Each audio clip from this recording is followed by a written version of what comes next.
तो सूत्र उनका इतना है कि जिस भोजन को बनाते समय पवन का स्पर्श और सूर्य का प्रकाश ना मिले, वो भोजन को कदापि ना करें, क्योंकि वो विष है। अब ये तो सूत्र है, पहले संस्कृत है, मैंने वो हटा दिया, संस्कृत नहीं कहा, सीधे हिंदी में कहा। अब इस हिंदी का विश्लेषण करें, हम कहना क्या चाहते हैं वो, और आज के हिसाब से विश्लेषण करें, सन 2007 के हिसाब से विश्लेषण करें। अब तक मैंने जो बोला वो बागभट्ट जी का हिस्सा था, अब जो वो बोल रहा हूं वो मेरा हिस्सा है। बागभट्ट जी कह रहे हैं कि प्रेशर कुकर का भोजन ना करें, क्योंकि प्रेशर कुकर एक ऐसी तकनीक है जिसमें भोजन बनाते समय ना तो सूर्य का प्रकाश जा सकता है, ना पवन का स्पर्श उसको मिलेगा। प्रेशर कुकर से जो भी है वो हवा बाहर तो आ सकती है, बाहर की हवा अंदर जाने की उसमें कोई डिवाइस नहीं है, कोई रास्ता नहीं। सूर्य का प्रकाश उसमें अंदर जाए ऐसी कोई टेक्नोलॉजी उसमें डेवलप नहीं हुई है। तो भागवत जी ने 3500 साल पहले कहा, शायद उनको ये अंतर चेतना में आ गया होगा कि ये कभी ना कभी आदमी प्रेशर कुकर बना ही लेगा। ये मैंने मजाक में कहा, लेकिन आज के हिसाब से आपको समझ में आए इसके लिए। तो वो ये कहते हैं कि प्रेशर कुकर का भोजन ना करें, माने हमारे घर में एक प्रेशर कुकर है जिस पर भागवत जी का सिद्धांत लागू नहीं होता। माने सिद्धांत ऐसे लागू नहीं होता कि हम उसका खाना खाएं, ना खाएं, वो विष है। फिर मैंने वैज्ञानिकों से बात की कि ये प्रेशर कुकर का भोजन विष है, ऐसा भागवत जी कहते हैं, आपका क्या कहना है?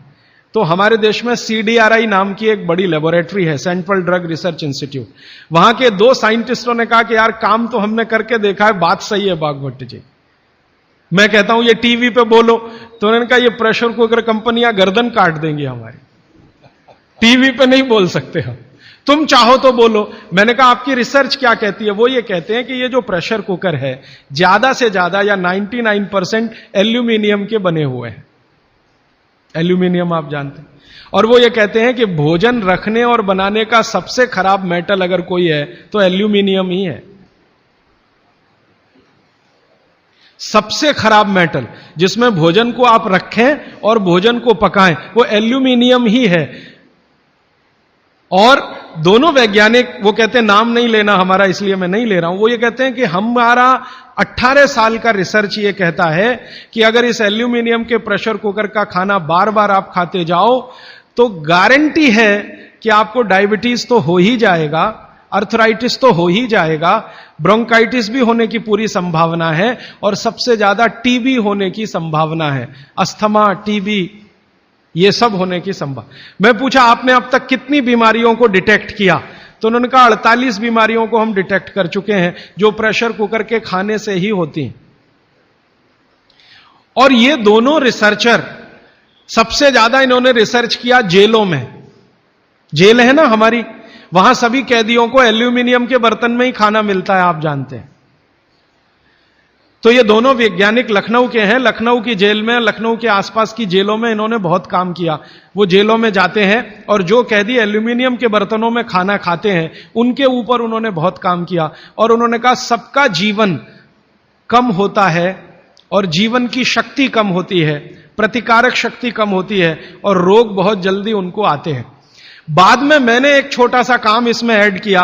वो वैज्ञानिकों से रिपोर्ट लेने के बाद मैंने ये तय किया कि पता करो कि ये एल्यूमिनियम कब से आया, क्योंकि ये ज्यादा पुरानी चीज नहीं है। तो पता चला 100-125 साल पहले आया। 100-125 साल पहले अंग्रेजों की सरकार थी। अंग्रेजों की सरकार के वैज्ञानिकों ने एल्यूमिनियम को हिंदुस्तान में इंट्रोड्यूस कराया। और आपको सुनकर हैरानी होगी कि अंग्रेजों की सरकार का जो पहला नोटिफिकेशन आया एल्यूमिनियम के बर्तन बनाने का, वो जेल के कैदियों के लिए ही आया। और उनका यह तय हुआ था कि जेल के कैदियों को एल्यूमिनियम के बर्तनों में ही भोजन दिया जाए, क्योंकि ये सब भारत के क्रांतिकारी हैं और अंग्रेजों को इन्हें मारना है। उस जमाने में आप जानते हैं जेल में कोई भी होता था तो वो क्रांतिकारी होता था। भगत सिंह हो या उधम सिंह, चंद्रशेखर हो या अशफाक उल्ला, राजेंद्र नाथ लाहिड़ी हो या ठाकुर रोशन सिंह, ये सब तो क्रांतिकारी थे जो जेलों में जाया करते थे अंग्रेजों के जमाने। इनको जानबूझकर एल्यूमिनियम के बर्तन में ही खाना देना है ताकि ये जल्दी मरे या मरने की स्थिति में आ जाए। तो समझबूझकर अंग्रेजों की सरकार ने एल्यूमिनियम के बर्तन इस देश में इंट्रोड्यूस किए। अब परिणाम क्या हुआ? अंग्रेज तो चले गए, लेकिन जेलों में आज भी यह नियम चल रहा है कि भोजन एल्यूमिनियम के बर्तनों में ही दिया जाएगा। अंग्रेज चले गए, फिर भी यह काम चल रहा है। और अब मुश्किल यह हो गई है कि वो जेलों से हमारे घर में आ गया, और हमारे घरों से ज्यादा गरीबों के घर में आ गया।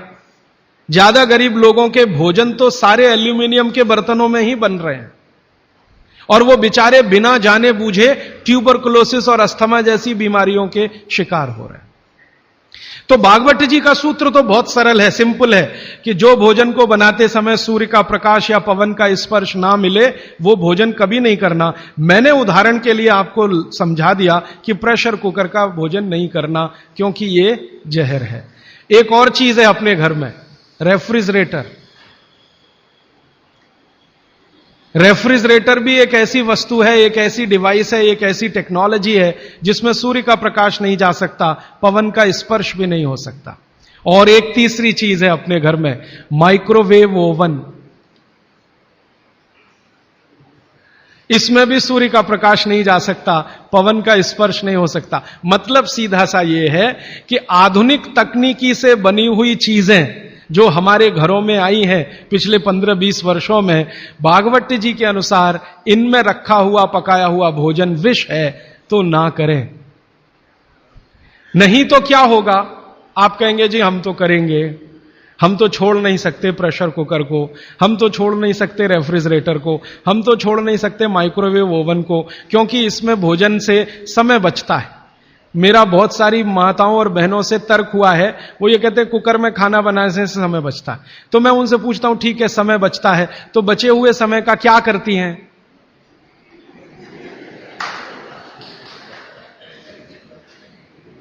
तो ज्यादातर माताओं बहनों का उत्तर है सास भी कभी बहू देखते हैं।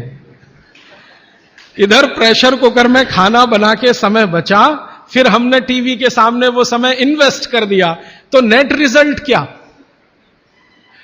और फिर मैं जब उनको समझाता हूं कि ये जो आपने आधा घंटा या 1 घंटा समय बचाया भोजन पकाने में, ये आपका घंटों घंटों हॉस्पिटल में खराब कराएगा। तब 2 घंटे रोज के हिसाब से मान लो बचा लिया, और साल भर में आपने 700-800 घंटे बचा लिए, कल्पना करो।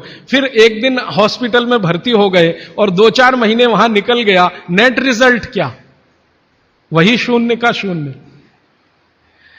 तो ये एक सूत्र है जिस पर मैं आपसे बात कर रहा हूं कि भोजन को बनाते समय, पकाते समय कोई ऐसी वस्तु जहां सूर्य का प्रकाश ना जाता हो, पवन का स्पर्श ना होता हो, वो ना करें।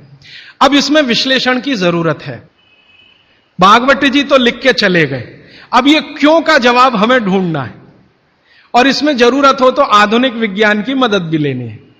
मॉडर्न साइंस ने कुछ लॉजिक डेवलप किए हैं, कुछ ऑब्जर्वेशंस उन्होंने दिए हैं, तो उनकी मदद से ये क्यों ना करें, क्या कारण है, यहां से अब बात मैं शुरू करता हूं। आधुनिक विज्ञान क्या कहता है प्रेशर कुकर के बारे में, ये जाने।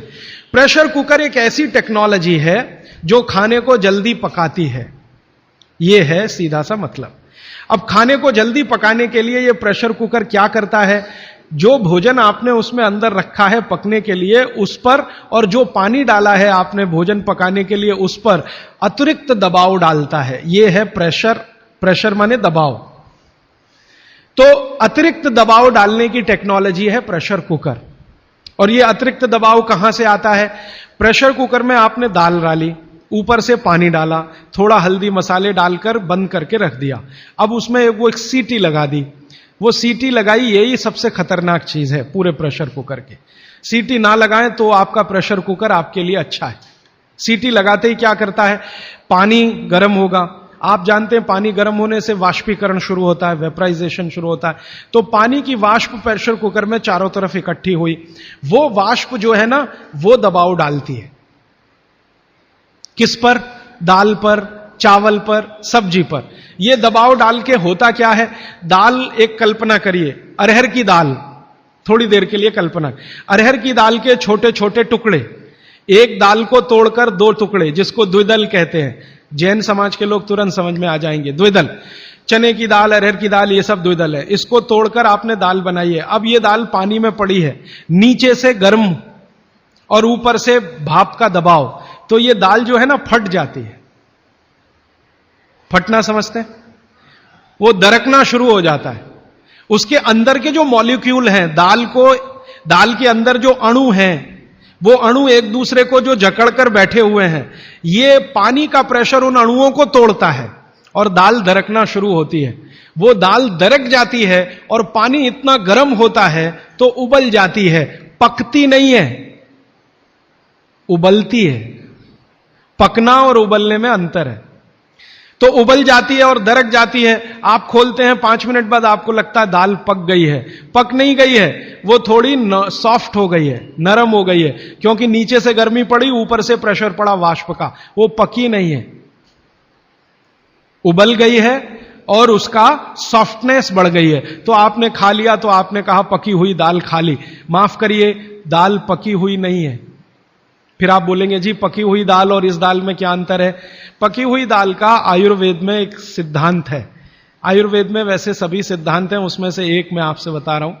आयुर्वेद चिकित्सा यह कहती है कि जिस वस्तु को खेत में पकने में जितना ज्यादा समय लगता है, जिस वस्तु को पकने में खेत में जितना ज्यादा समय लगता है, भोजन रूप में पकने में भी उसको ज्यादा समय लगता है। अब अरहर की दाल की बात करें, आप में से थोड़ा भी गांव से जुड़ा हुआ कोई व्यक्ति होगा तो आप जानते हैं अरहर की दाल को खेत में पकने में कम से कम 7 से 8 महीने लगता है। कम से कम 7 से 8 महीना लगता है। क्यों? अरहर की दाल में जो कुछ भी है, जिसको आप न्यूट्रिएंट के रूप में जानते हैं, माइक्रो न्यूट्रिएंट के रूप में जानते हैं, सूक्ष्म पोषक तत्व के रूप में जानते हैं, वो मिट्टी से दाल तक आने में सबसे ज्यादा समय लगता है। ये जो मिट्टी है ना खेत की, ये माइक्रो न्यूट्रिएंट्स का खजाना है। खेत की मिट्टी में कैल्शियम है, खेत की मिट्टी में आयरन है, खेत की मिट्टी में सिलिकॉन है, कोबाल्ट है, जिप्टन है, जोरोन है, ये सब माइक्रो न्यूट्रिएंट्स खेत की मिट्टी में है। ये पौधे की जड़ में आते हैं, जड़ से तने में आते हैं, तने से फल में आते हैं। इस पूरी क्रिया में बहुत समय लगता है, तो इसलिए दाल को पकने में समय लगता है।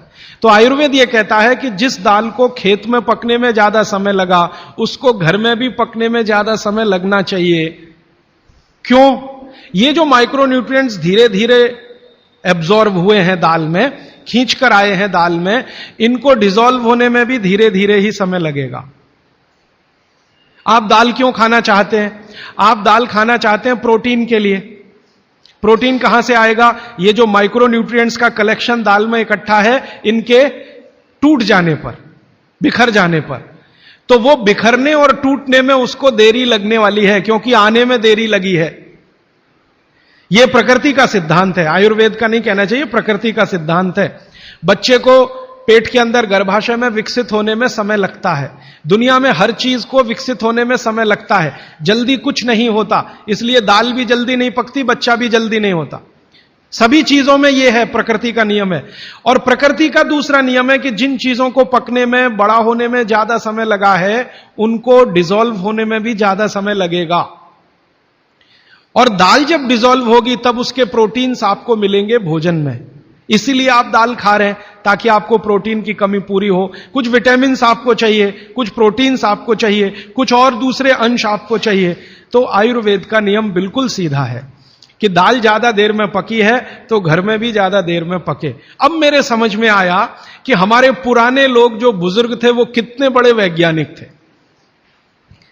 मैं एक बार जगन्नाथपुरी गया था, आप भी गए होंगे। तो वहां भगवान का प्रसाद बनाते हैं तो प्रेशर कुकर में नहीं बनाते, आप जानते हैं। हालांकि वो चाहें तो प्रेशर कुकर रख सकते हैं, क्योंकि जगन्नाथपुरी के मंदिर के पास करोड़ों रुपए की संपत्ति है। तो मैंने मंदिर के महंत को पूछा कि ये भगवान का प्रसाद, माने वहां दाल और चावल मिलता है प्रसाद के रूप में, वो मिट्टी की हांडी में क्यों बनाते हैं? आप में से जो भी गए हैं जगन्नाथपुरी, आप जानते हैं वो मिट्टी की हांडी में दाल मिलती है और मिट्टी की हांडी में चावल मिलता है, या खिचड़ी मिलती है, जो भी मिलता है प्रसाद के रूप में। तो मैंने महंत को पूछा कि आप ये मिट्टी की हांडी में ही क्यों बनाते हैं? तो उसने एक ही वाक्य कहा, मिट्टी पवित्र होती है। तो ठीक है, पवित्र होती है, ये हम सब जानते हैं। लेकिन वो जो नहीं कह पाया महंत, वो आपको मैं कहना चाहता हूं कि मिट्टी न सिर्फ पवित्र होती है, बल्कि मिट्टी सबसे ज्यादा वैज्ञानिक होती है, क्योंकि हमारा शरीर मिट्टी से बना है। मिट्टी में जो कुछ है वो शरीर में है, और शरीर में जो है वो मिट्टी में है। हम जब मरते हैं ना और शरीर को जला देते हैं तो 20 ग्राम मिट्टी में बदल जाता है पूरा शरीर। 70 किलो का शरीर, 80 किलो का शरीर मात्र 20 ग्राम मिट्टी में बदल जाता है, जिसको राख कहते हैं। और इस राख का मैंने विश्लेषण करवाया एक लेबोरेटरी में, तो उसमें कैल्शियम निकलता है, फास्फोरस निकलता है, आयरन निकलता है, जिंक निकलता है, सल्फर निकलता है, 18 माइक्रो न्यूट्रिएंट्स निकलते हैं मरे हुए आदमी की राख में। ये सब वही माइक्रो न्यूट्रिएंट्स हैं जो मिट्टी में है। इन्हीं 18 माइक्रो न्यूट्रिएंट से मिट्टी बनी है, यही 18 माइक्रो न्यूट्रिएंट शरीर में है जो मिट्टी में बदल जाता है। तो महंत का कहना कि मिट्टी पवित्र है, वो बहुत वैज्ञानिक स्टेटमेंट है। बस इतना ही है कि वो उसको एक्सप्लेन नहीं कर सकता। एक्सप्लेन क्यों नहीं कर सकता? आधुनिक विज्ञान उसने नहीं पढ़ा या उसको मालूम नहीं है। लेकिन आधुनिक विज्ञान का रिजल्ट मालूम है, पवित्रता। रिजल्ट उसे मालूम है, विश्लेषण नहीं मालूम। वो हमारे जैसे मूर्खों को मालूम है। मैं अपने को उस महंत की तुलना में मूर्ख मानता हूं। क्यों? क्योंकि मुझे यह विश्लेषण करने में 3 महीने लग गए, वो बात 3 मिनट में समझा दिया कि मिट्टी पवित्र है। तो ये मिट्टी की जो पवित्रता है, उसकी जो माइक्रो न्यूट्रिएंट्स की कैपेसिटी या कैपेबिलिटी है, उसमें से आई है। तो मिट्टी में दाल आई है, दाल आपने पकाई है, तो वो महंत कहता है कि मिट्टी पवित्र है, इसलिए हम मिट्टी के बर्तन में ही दाल पकाते हैं। भगवान को पवित्र चीज ही देते हैं, अपवित्र चीज भगवान को नहीं दे सकते। अच्छा, मैं वो दाल ले आया और भुवनेश्वर लेके गया, पुरी से भुवनेश्वर। भुवनेश्वर में CSIR का एक लेबोरेटरी है, council of science and industrial research का लेबोरेटरी है, जिसको रीजनल रिसर्च लेबोरेटरी कहते हैं। तो वहां ले गया, कुछ वैज्ञानिकों से कहा ये दाल है, उन्होंने कहा हाँ हाँ ये पुरी की दाल है। मैंने कहा इसका विश्लेषण करना है, इस दाल में क्या है। तो उन्होंने कहा यार ये तो बड़ा मुश्किल काम है, 6-8 महीने लगेगा। मैंने कहा ठीक है, फिर भी। तो उन्होंने कहा हमारे पास पूरे इंस्ट्रूमेंट नहीं है, हमारे पास जो जो चाहिए वो नहीं है, आप दिल्ली ले जाओ तो बेहतर है। तो मैंने कहा दिल्ली ले गया तो खराब तो नहीं होगी? उन्होंने कहा नहीं होगी, क्योंकि ये मिट्टी में बनी है। तो पहली बार मुझे समझ में आया मिट्टी में बनी है तो खराब नहीं होगी। तो मैं ले गया दिल्ली तक, सच में ले गया। और भुवनेश्वर से दिल्ली पहुंचने में आप जानते हैं करीब करीब 36 घंटे से ज्यादा लगता है। दिल्ली में दिया, कुछ वैज्ञानिकों ने उस पर काम किया, और उनका जो रिजल्ट है, जो रिसर्च है, जो रिपोर्ट है, वो ये है कि इस दाल में एक भी माइक्रो न्यूट्रिएंट कम नहीं हुआ पकाने के बाद भी। इस दाल में एक भी माइक्रो न्यूट्रिएंट कम नहीं हुआ पकाने के बाद भी। फिर मैंने उन्हीं वैज्ञानिकों को कहा कि भैया प्रेशर कुकर की दाल का भी जरा देख लो। तो उन्होंने कहा ठीक है, वो भी देख लेते हैं। तो प्रेशर कुकर की दाल को जब उन्होंने रिसर्च करके देखा तो उन्होंने कहा इसमें माइक्रो न्यूट्रिएंट्स बहुत ही कम है। मैं पूछा परसेंटेज वाइज बता दो, तो उन्होंने कहा अगर अरहर की दाल को मिट्टी की हांडी में पकाओ और 100% माइक्रो न्यूट्रिएंट्स हैं, तो कुकर में पकाने में 13% ही बचते हैं, 87% नष्ट हो गए। मैं पूछा कैसे नष्ट हुए? तो उन्होंने कहा ये जो प्रेशर पड़ा है ऊपर से, और इसने दाल को पकने नहीं दिया, तोड़ दिया, मॉलिक्यूल्स टूट गए हैं, तो दाल तो बिखर गई है, पकी नहीं है, बिखर गई है, सॉफ्ट हो गई है। तो खाने में हमको ऐसा लग रहा है कि ये पका हुआ खा रहे हैं, लेकिन वास्तव में वो नहीं है। पके हुए से मतलब ये होता है कि जो माइक्रो न्यूट्रिएंट्स आपको कच्चे रूप में शरीर को उपयोग नहीं आते, उनको आप उपयोगी बना लें, इसको पका हुआ कहते हैं आयुर्वेद में। जो सूक्ष्म पोषक तत्व कच्ची अरहर की दाल खाने में शरीर को उपयोगी नहीं आएंगे, वो उपयोगी आने लायक बनाएं, उसको पका हुआ कहा जाता है या कहेंगे। तो उन्होंने कहा कि यह मिट्टी की हांडी की दाल बहुत बहुत क्वालिटी में ऊंची है, बशर्ते कि आपके प्रेशर कुकर की। और दूसरी बात तो आप सभी जानते हैं, वो मुझे सिर्फ रिपीट करनी है कि मिट्टी की हांडी की बनाई हुई दाल को खा लीजिए तो जो उसका स्वाद है वो जिंदगी भर नहीं भूलेंगे आप। इसका मतलब क्या है? भारत में चिकित्सा का और शास्त्र पाक कला का ऐसा विज्ञान विकसित हुआ है जहां क्वालिटी भी मेंटेन रहेगी और स्वाद भी मेंटेन रहेगा। तो मिट्टी की हांडी में बनाई हुई दाल को खाएं तो स्वाद बहुत अच्छा है और शरीर की पोषकता उसकी इतनी जबरदस्त है कि दाल का सही खाने का मतलब उसमें है। तब मैंने गांव गांव घूमता रहता हूं तो पूछना शुरू किया, तो बोलते हैं लोग कि ज्यादा नहीं 30-40 साल पहले सब घर में मिट्टी की हांडी की दाल थी। मेरी दादी को पूछा तो दादी कहती है कि हम तो जिंदगी भर मिट्टी की दाल ही खाते रहे। तब मेरे समझ में आया कि मेरी दादी को डायबिटीज क्यों नहीं हुआ। तब मुझे समझ में आया उसको घुटने का दर्द क्यों नहीं हुआ। तब मुझे समझ में आया उसके 3200 दांत मरने के दिन तक सुरक्षित थे, क्योंकि हमने उसका अंतिम संस्कार किया। अगले दिन जब राखी लेने गए तो सारे दांत उसके 32 के 32 निकले। तब मेरे समझ में आया कि 94 साल की उम्र तक मरते समय चश्मा क्यों नहीं लगा उसकी आंखों पे, और जीवन के आखिरी दिन तक अपने कपड़े खुद अपने हाथ से धोते हुए मरी थी। यह कारण है कि शरीर को आवश्यक माइक्रोन्यूट्रिएंट्स की पूर्ति अगर नियमित रूप से होती रहे तो आपका शरीर ज्यादा दिनों तक बिना किसी दूसरे की मदद के काम करता है। तो माइक्रोन्यूट्रिएंट्स पूरा सप्लाई मिला दाल में। जो खाई थी उसने मिट्टी की हांडी में पका पका के, और न सिर्फ दाल पकाती थी वो मिट्टी की हांडी में, बल्कि दूध भी मिट्टी की हांडी में पकाती थी, घी भी मिट्टी की हांडी से ही निकालती थी, दही का मट्ठा भी मिट्टी की हांडी में ही बनता था। अब मेरे समझ में आया कि हजारों साल से मिट्टी के बर्तन क्यों इस देश में आए। हम भी एल्यूमिनियम बना सकते थे। देखिए, बात मैं आपसे कहने जा रहा हूं वो ये कि हिंदुस्तान भी 2000 साल पहले, 5000 साल पहले एल्यूमिनियम बना सकता था, क्योंकि एल्यूमिनियम का रॉ मटेरियल इस देश में भरपूर मात्रा में है। बॉक्साइट, हिंदुस्तान में बॉक्साइट के खजाने भरे पड़े हैं। कर्नाटक बहुत बड़ा भंडार, तमिलनाडु, आंध्र प्रदेश बॉक्साइट के बड़े भंडार हैं। हम भी बना सकते थे, अगर बॉक्साइट है तो एल्यूमिनियम बनाना कोई मुश्किल काम नहीं है, लेकिन हमने नहीं बनाया क्योंकि उसकी जरूरत नहीं थी। हमको जरूरत थी मिट्टी की हांडी की, इसलिए हमने मिट्टी की हांडी बनाई और उसी पर सारे रिसर्च और एक्सपेरिमेंट किए। इसलिए कुम्हारों की एक पूरी की पूरी जमात इस देश में खड़ी की गई कि तुमको भैया मिट्टी के ही बर्तन बनाने हैं। माने तुमसे बड़ा वैज्ञानिक कौन। अब ये कुम्हार जो इतने बड़े वैज्ञानिक हैं इस देश के, जो मिट्टी के बर्तन बनाकर हजारों साल से दे रहे हैं हमारे स्वास्थ्य की रक्षा करने के लिए, हमने उनको नीची जाति बना दिया। हम कैसे मूर्ख लोग। वो नीचे कहां है जरा बताइए। अगर प्रेशर कुकर की कंपनी जो बना रही है प्रेशर कुकर वो ऊंचा आदमी है, तो ये कुम्हार नीचा कैसे हो गया। ये ऊंचा नीचा हमने डाल दिया इस देश में, इसी ने देश का सत्यानाश कर दिया। ये ऊंचा नीचा कुछ तो अंग्रेजों ने डाला, कुछ अंग्रेजों के पहले जो मुसलमान थे उन्होंने डाला, और कुछ अंग्रेज और मुसलमानों के जाने के बाद हम काले अंग्रेजों ने इसको ऐसा पक्का बना दिया कि कुम्हार इस देश में बैकवर्ड क्लास है। जो सबसे बड़ा वैज्ञानिक काम कर रहा है मिट्टी के बर्तन बना बनाकर आपके माइक्रो न्यूट्रिएंट्स को, आपके सूक्ष्म पोषक तत्वों को कम नहीं होने देने के लिए मिट्टी का सिलेक्शन करता है। वो आपको मालूम है, हर एक मिट्टी से बर्तन नहीं बनते।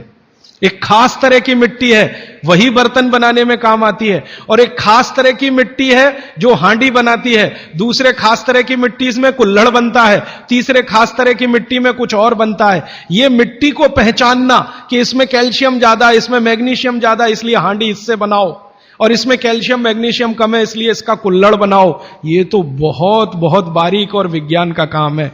ये सब कुम्हार कर रहे हैं, हजारों साल से कर रहे हैं, बिना किसी यूनिवर्सिटी में पढ़े हुए कर रहे हैं। तो हमें तो वंदन करना चाहिए, उनके सामने नतमस्तक होना चाहिए। कितने महान लोग हैं। दुर्भाग्य से सरकार की कैटेगरी में वो बैकवर्ड क्लास में आते हैं। तो ये जो मिट्टी के बर्तन की बात हुई, वो मिट्टी के बर्तन की बात इसलिए कि माइक्रो न्यूट्रिएंट्स का सब कुछ सामान्य रहता है, इसलिए हमारे यहां एल्यूमिनियम के बर्तन या दूसरे मेटल के बर्तन का चलन कम है। भगवान के लिए तो बना